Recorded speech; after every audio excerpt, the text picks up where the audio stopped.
for Michelle we are bringing Umbrana Yendin Komokaka. Oh my Ghana, Sebi. Oh my Yin idea.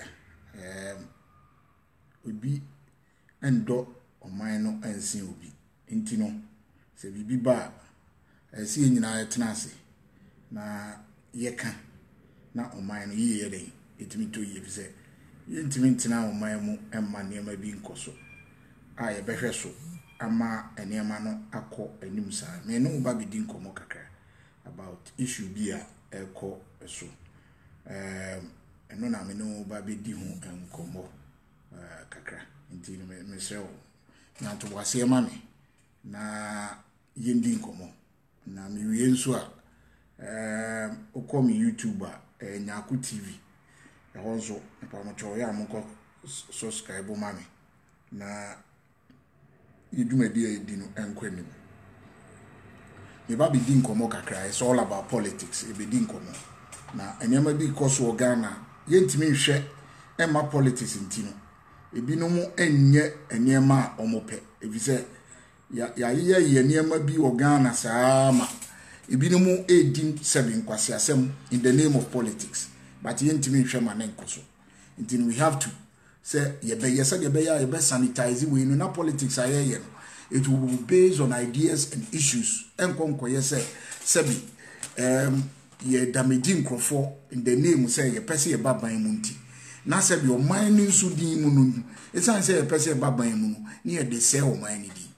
Em say issue a echo round CC NDC for krako ye press conference about Attorney General and the Auditor General and your friend is saying Yoko ehun sensema aba em say asema wo ho a obia ye den e ka ho asem na ndisi kra kokoye ho na enu mu na nansen ndisi fo kra de umtru allegation say oye o mampani na nado aye nhihye ye say opekwan bi a obeden odi beyi Auditor General ne fi o esan say contract bi a eye crew esan ye no and go through a procedure as a go through proper procedure no and go through na anti osafumafo senior minister osafumafo say a charge no if it's a contract na your crew contract am senior minister kraba be in one na sami dem fi control bibi on Facebook o we nyase Facebook ni e fake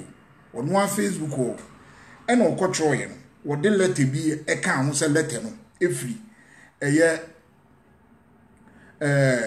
or party say letter no free bank sim so what I say letter no omodema senior minister or party say letter no free asante be to executive secretary of the president now about to say letter no fake na the entire media program we say aban no politicians no sometimes una mo we ema ubi o ho a wote ba bia ofo say bibia no so be true allegation wide allegation no fan hodi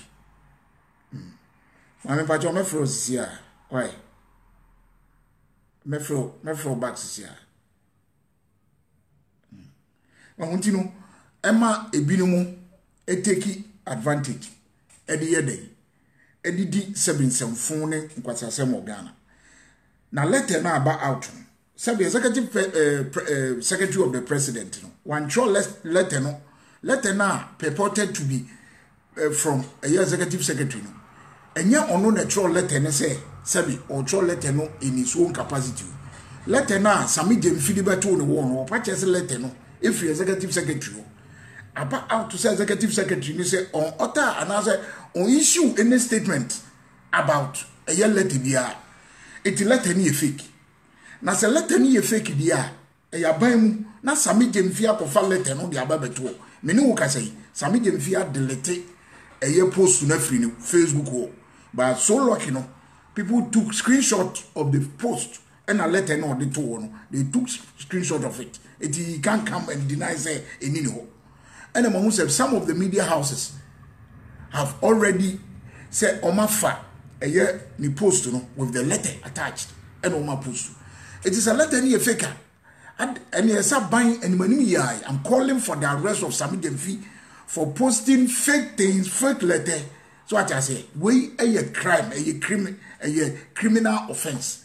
Sasabi, a buying which make of a letter, and yet authentic letter you fake. Now they are about to public just to discredit government. It's a criminal. Into this government should not sit down and be quiet to say Sami Jemfi. Emra. Intimo. I don't want to see Sani Mana Sami Jemfi Sabin Kwasi Asema Odi. Timi din trotun krofoso. Na ma ye say politics. Na ma mfa be pacho. Na mo de atem. Eyesa emo man no. Enye MPP. Asemo we your my Ghana. And ono so oye executive of NDC. It is wakofa letter ye fake. Ese letter ni fraban mu. E dey about beto ni Facebook o. Na post no try and wa delete post no there. Yempene.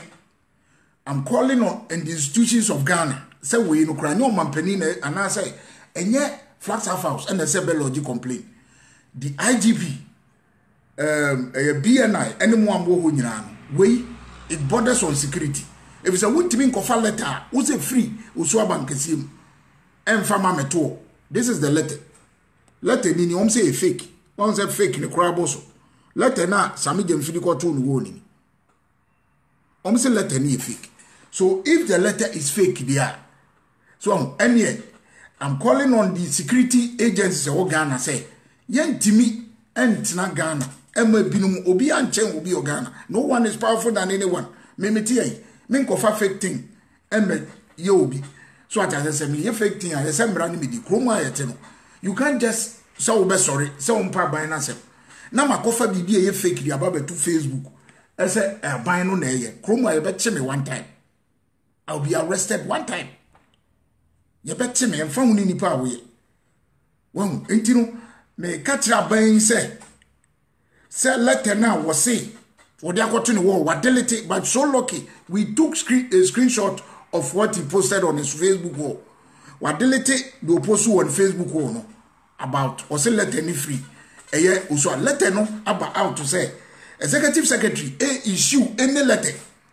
And because of that, no, I'm calling on the agencies in Ghana, say even say chief of staff, and I say executive secretary, on taking this matter up.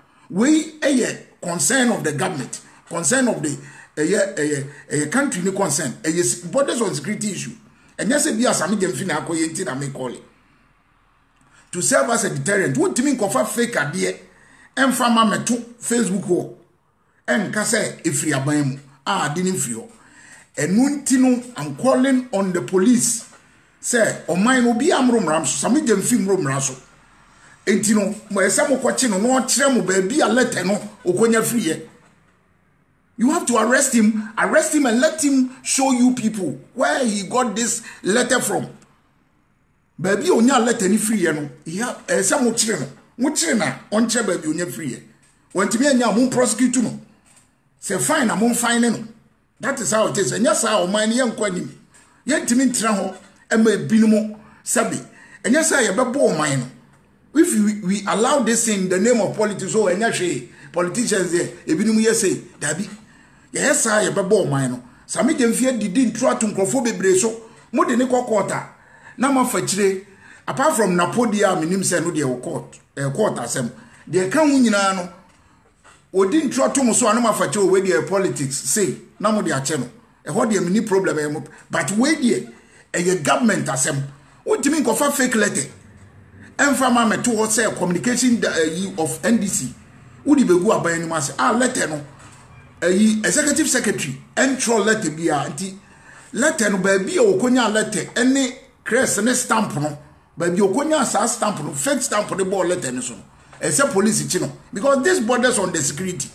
Say mu tratra ho ye din na mu nkasa say mu ye din and just being quiet because of politics intino oh ya nkasa na Sami Jemfi say dia na me mani bebrem me say mu ye din what this issue me kofi MPP kra me nkasa about MPP government bio because me who say waste of time muti ho obi say aban din na muti ho in the name of politics say me ya brem if you say politics no it has to see a sanitizing abroach I have freedom of speech.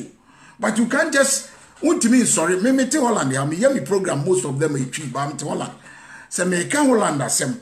na me kofa bibia ye fake libeto a ade ati a police for ba be gira me dan wo bi so obi e be kiro they will come and arrest me say mantimi amom any evidence say ade na me kan ye nkware a omo de me be kwa to prison straight one time ye be fine no ye be punish ye nyeja enti mra ya duma enti utimi ni ntro keke ento so say in the name of politics here ye twa ntro credit be chen that be say your politics no yes some na ye based on issue based politics sabi yes say nipa no say samre no etwam me fa ho ni ba bi obi gina so ye MPP ni na akodi ntro to obi so a emra no a say no di a say no di enti sami jamfi ye ntimi ntina ho e ma ne fa we metu Facebook Emma media houses ni bi mfa emfa nye news. Wa delete post on Facebook or wa delete because he wa delete. He has deleted the post from Facebook, but we won't allow this to go like any other ones now. Sami Gemfi yes anu o twa ntro to nkrofo so na mo de ache no. Apart from Napo the ordinary court or patcho I know minim nkrofo a wo pa Napo chew. But me no I will be disappointed say Napo ekoyi asem we free court to say or chop panintia, I will be surprised. But this one there, it borders on Ghana's security. Sabi untimi nkofa letter, emfa nkoshe Nana Santibedi to executive secretary of the president. What as a Ghana na yana yemu penny force but abrocheha America no many Holland hano. They respect their leaders. And to kofa bibia way is against the state. This fake letter now Sami Gemfi is against the state. And you know, now, I wish the police said, and by now, Oma Fred Sami Gemfi or CID office now, to tell them where he got the letter from. No one tell when he pack on the letter, any man. And so much straight ahead. By now, so Sami Gemfi Mrum Raso Ghana. No. On your payments, you will be our Ghana. Omrum Raso, your politics, and Amana Dum Pempenso we do.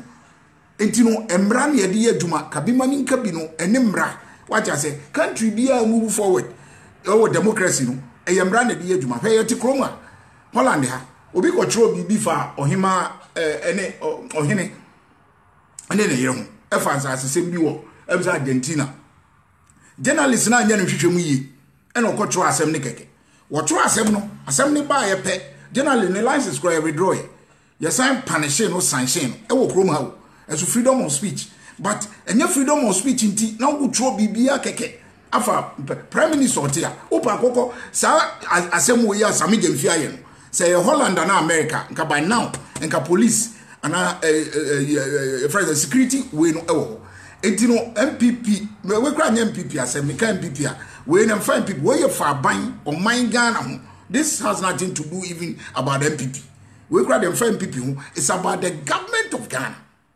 MPP no about government of Ghana. And I'm calling on the security agency.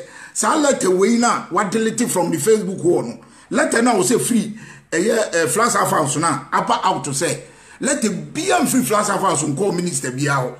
And to baby okonya stamp, baby okonya crest no. At the ball, at the letter way by two social media no. Yes by now security agents no. Mon kwachi no. Na mon bisa no baby okonya stamp. Anybody away asem way no. And so see a bayano, ya share under the carpet. And say yes, we have to start from somewhere. If it's a young Timmy entina or maimu, Emma a binumu and yes, ye say a binum. And that's not politics get here. Politics are policies. By our propaganda, you can do it. But Sabi, who did do and pempenso at see? It borders on security. We shouldn't allow this just to go. Just because oh yes, Sami Gemfi. So what? Who is Sami Gemfi? Why am I? Sami Gemfi no be he's nobody. What is me am here? So what I say, when you be so oh arasi we are coffee me we am yebakasa. Enti no me pesa me kire aban ne say we aban asem enti security agents no we kura mo ntena ho ma sebi your friend is saying I just say yabe logic complain and sana ma this is a criminal matter. By now, crown and can you mimic Kofi Crown me abet na video. Sanka by now. Letter no investigation ya tresa letter near fake no. Sami Gemfi so akwa delete post no from Facebook after he has been exposed no. And sasa mo den ho che no. Wa delete post no free but or delete post no media houses be so far report media houses be a far report too so hunti no media houses na fa no enkyere say why you know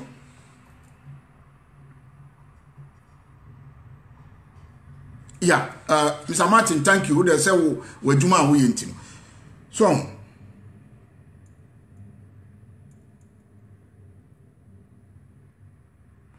media houses be a report too. Na media houses no a report no kwan ben ene ye befa so a saade we betumi afiri ho one wanting way it borders on security it insase ye tena ho na sebe sami demfi style odi ye politics say nipa bia wo Ghana ene saa ne man ye insase ye tena ho ne koso so ati ase insase ye tena ho man ne koso kra if is this thing no eyade a ese o man eyade a ebo o man eyade a ese o man bo o man we can't sit down for this thing to go on. I'm calling on the security agent. Letter no about outside the letter is fake. If the letter is fake, say a fake. Some of them funny honey. If you say a fake, what delete post no. We shouldn't allow this. Why your first one? Modi acheno. Omampeni etu kwan call baby. Also omampeni ankoje parliamentary then where to kwan and about out and obejina radio so opacho. Not just as a modi acheno. The information we shouldn't allow that boy. So unkoso sa wonye nipa nsin obi awo Ghana ho. He is not human being than anybody. What I say, nya politics ah. Enka sa me dem fi we hwan. Akwa we peanut o Germany wa me I don't want to use some words. He's nobody. Hwan. Nobody. And ya allow the sanya maniama we ekoso Ghana. That be yentimi nya ni sa. So obi ko share politics mo no odi nkwasasem no se nkrofo. We dia ba bi odi abedru no was starting issue fake letters.